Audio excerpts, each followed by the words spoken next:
Bloomberg Audio Studios. Podcasts, radio, news. This is the Bloomberg Surveillance Podcast. I'm Jonathan Ferro, along with Lisa Abramowitz and Anne-Marie Hordern. Join us each day for insight from the best in markets, economics and geopolitics. From our global headquarters in New York City, we are live on Bloomberg Television weekday mornings from 6 to 9 a.m. Eastern. Subscribe to the podcast on Apple, Spotify or anywhere else you listen. And as always, on the Bloomberg Terminal and the Bloomberg Business app. Tracking a whole host of news stories this morning, of course, with one central focus, developments in the Middle East.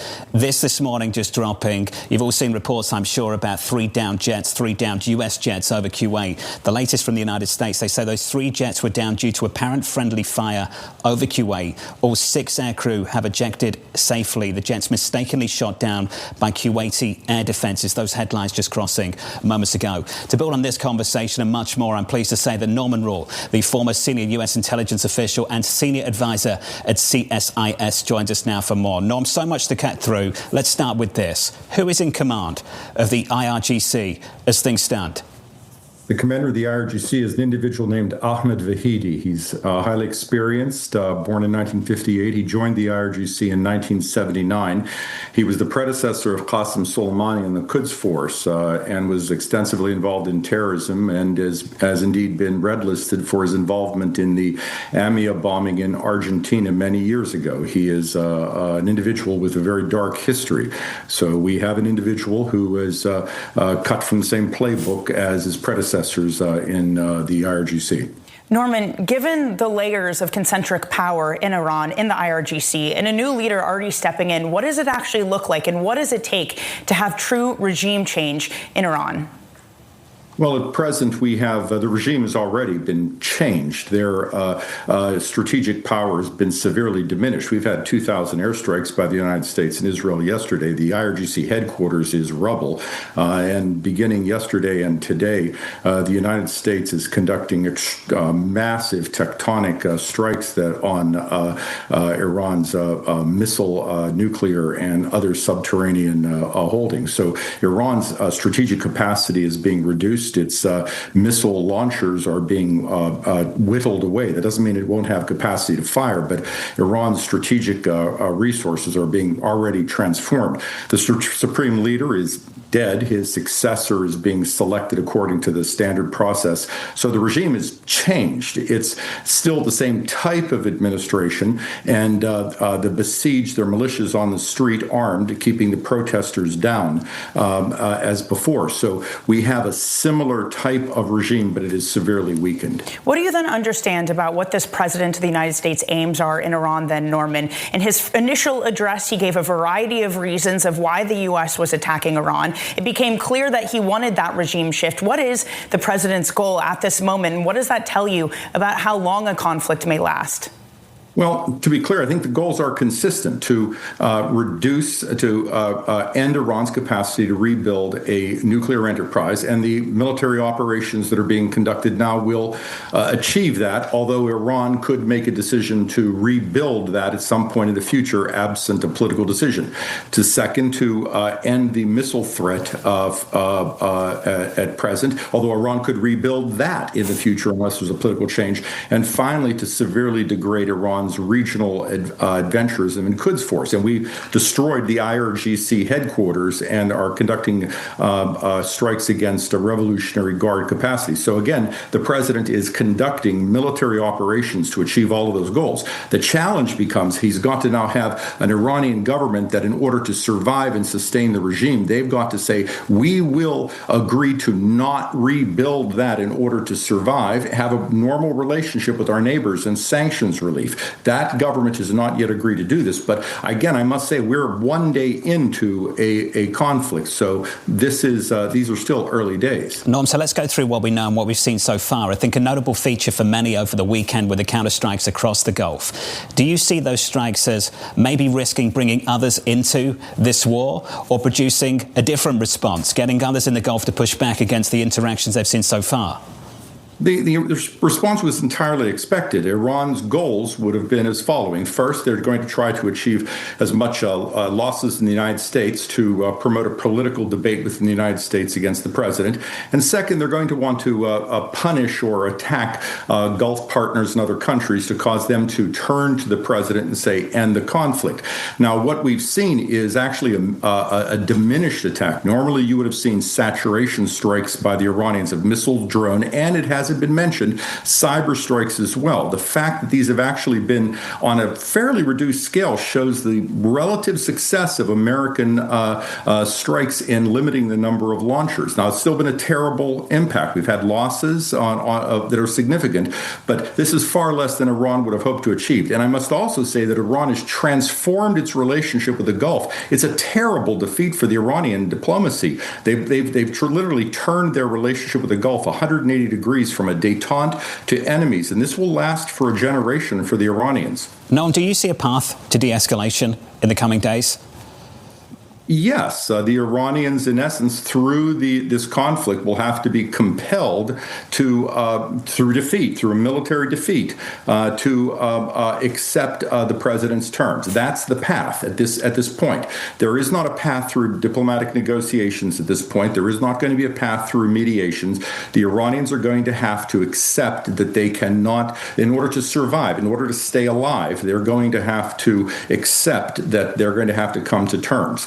And again, we're about 1 day in, 2,000 strikes, and they've watched multiple colleagues be killed. The supreme leader, the heads of their military. The lifespan of an Iranian leader is not a very long one at present.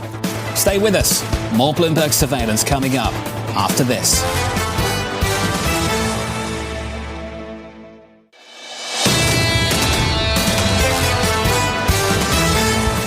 So here's the latest this morning. The president telling the New York Times the assault on Iran could last 4 to 5 weeks. The president calling on Tehran's leaders to cede power to the nation's people. And the former National Security Council member, retired Colonel Joel Rayburn, joins us now for more. Colonel Rayburn, welcome to the programme, sir, and thank you for joining us. In your experience, given what you've seen over the weekend, do you see a path to de-escalation here?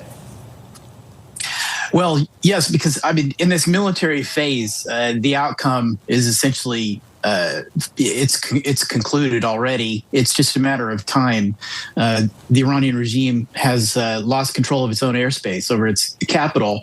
The Israeli Air Force, the U.S. Air Force is essentially it can strike targets at its leisure over Tehran. You just simply can't continue an organized defense against that kind of military pressure. What kind of nuisance do you think Iranian proxies still can cause in the region?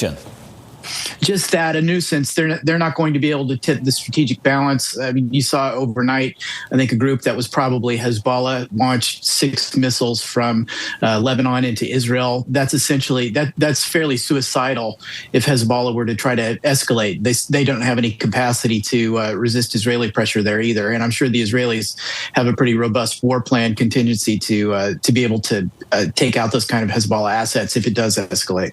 So if it is a weakened regime that needs to negotiate, Colonel, what does that look like? What do negotiations look like, and what sort of leadership do you estimate will arise in Iran? I would think if you do go into a scenario, as the president sort of outlined, a Venezuela type of scenario, you'd be looking at remnants of Revolutionary Guards leadership reaching out. There are some political factions and figures that are also associated with the Revolutionary Guards. I would expect them to be sort of at the head of the remnants of the regime to reach out. I've always thought that figures such as the Iranian parliament speaker, Mohammad Bakr Kalibaf, for example, I know his name's not really known in the West, but he's very well known in Iran.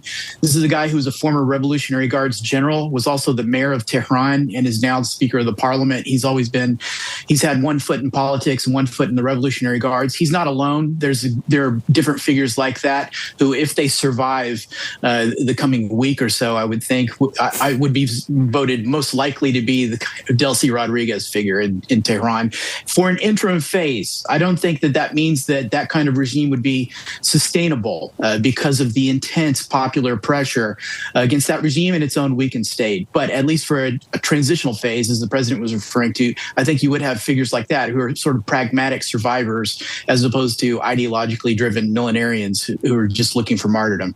So if you then have an Iran that's more willing to speak and to negotiate with the U.S., what does that mean of China's position, who not only witnessed that happen in Venezuela, one of its key allies, but now may witness the same change happening in Iran? What does the country, what does leadership, what does President Xi do in this scenario?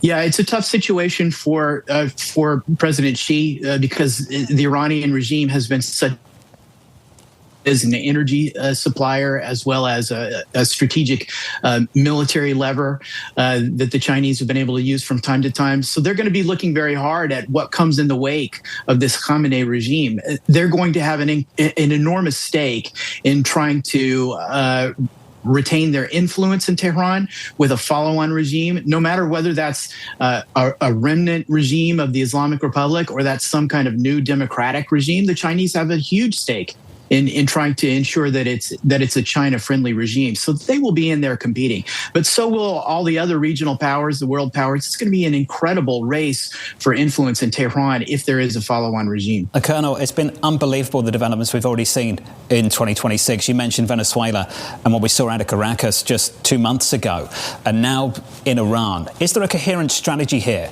in your mind that we should be following? A national security strategy? I think there is. I think, and I think with President Trump, he has an instinct for essentially trying to reduce the influence and the capacity of this CRINC alliance or coalition, if you will, this China, Russia, Iran, North Korea, and some of its other satellites like Venezuela, like the Cuban regime, or formerly, the Assad regime, and some of their non-state actors like Hezbollah. I do think the president, and I saw this in the first administration as well when I was on the National Security Council staff, he has an instinct to try to break up that coalition using different levers of power, including the economic lever of power, which is, I think, his instrument of choice, if you will. What do you think the next step will be? In Iran or in the national security strategy, I think in Iran, look, the military phase is not going to last too long. I know people are apprehensive about that right now, but we're talking about an Iranian regime that simply doesn't have the military capabilities to continue for very long. They have a finite number of missile launchers, which are being hunted right now, and eventually those will come down to a level where they're not operationally significant anymore. So we're really talking about what will be the political next step in Tehran. Will there be a Venezuela or Delcy Rodriguez type of interim phase there, where there will be a remnant regime that will say, okay, no mas, let's talk about those 4 demands you had of us a couple of weeks ago. And if you get to that stage, then I think you can see things stabilize. And also that would open up a window of opportunity for a very different Middle East, because the Khamenei regime has been so destabilizing over the last 3 decades. Its absence already is going to have a huge impact, regardless of how things go forward. Colonel, just finally and just quickly, with regards to the national security strategy, as the developments in Iran pertain to that, what would the next steps be? Well, I think it's very, look, you're talking about suddenly the removal of a key linchpin, a hinge member of this strategic military coalition of China, Iran, and Russia. And it's going to be a huge setback to both China and Russia in their regional ambitions. The absence of the Khamenei regime is going to have a ripple effect in Ukraine, for example. I would say it's going to put Vladimir Putin under a lot more pressure because he will have lost his drone and missile supplier, as well as an energy partner and a strategic intelligence ally. And you have to think that over in Asia, it will have a ripple effect, too, on the kind of pressure that President Xi is able to put on the local region. Stay with us. More Bloomberg surveillance coming up after this.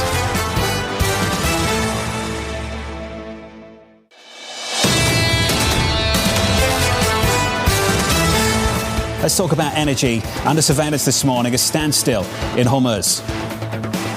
While President Trump, like his predecessors, do not want to see high oil prices, he is willing to take risk of high oil prices. Iran has the means, the ability to make Hormuz unsafe for longer than the market, I think, expects. The only real leverage the Iranian regime can hope to have is over the price of oil.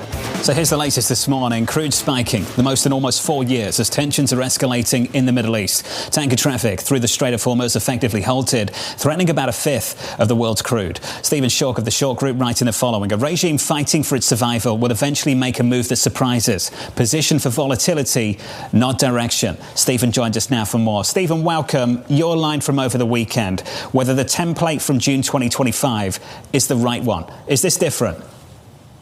It very well could be. Now, we actually have two templates to play with here. Of course, we have what occurred in the late 1990s and early 1991 when Iraq invaded Kuwait.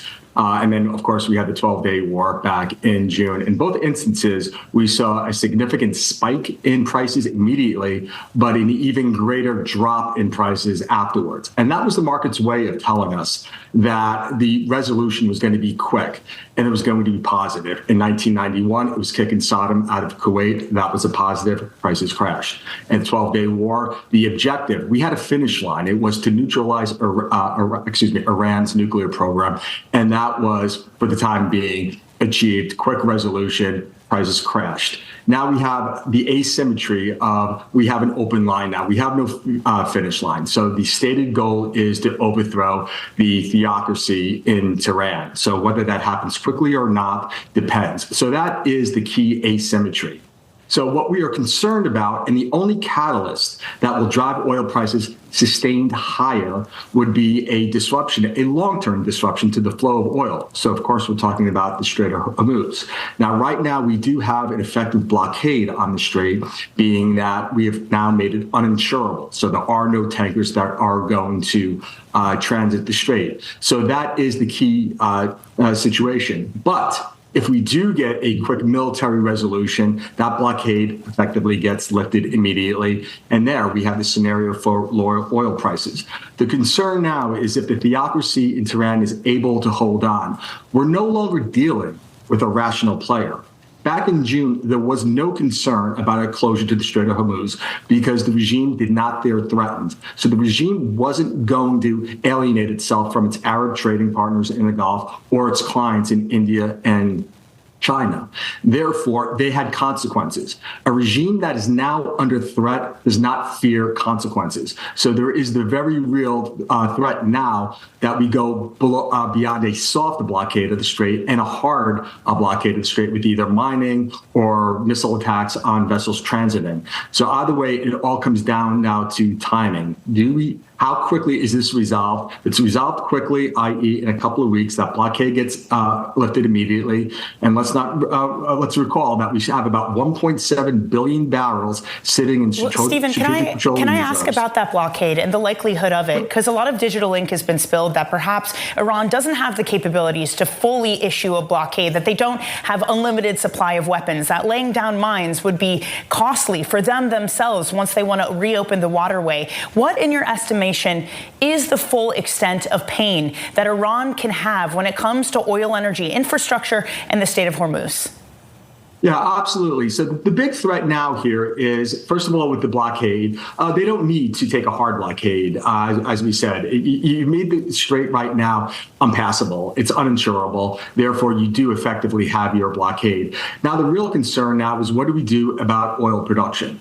Well, there have been reports that Iran has gone after some of Saudi. Qatari, as we know, has been shut down, and that is a real concern. The concern that we do not have from a U.S.-Israeli standpoint is we do not have any sort of threat on Iran's oil production. We are not going to. That was not a threat back in June and is not a threat today. That is the worst thing that the Israelis or the United States could do. What we want, or what the stated goal is to overthrow the theocracy and bring in a more democratic, egalitarian government into Iran. That government's going to need cash. It's going to need income to succeed. That income comes in the form of oil production. So oil production is not under threat at this point from a standpoint of being attacked by U.S. or Israeli or even Arab forces in reaction to attacks on their infrastructure. The concern here now is, once again, we have an irrational player. What did Saddam Hussein do when he lost? He burned Kuwaiti's oil fields. So that is your threat at this point. Limited, but it is a threat. This is the Bloomberg Surveillance Podcast, bringing you the best in markets, economics and geopolitics. You can watch the show live on Bloomberg TV weekday mornings from 6 a.m. to 9 a.m. Eastern. Subscribe to the podcast on Apple, Spotify or anywhere else you listen. And as always, on the Bloomberg Terminal and the Bloomberg Business app.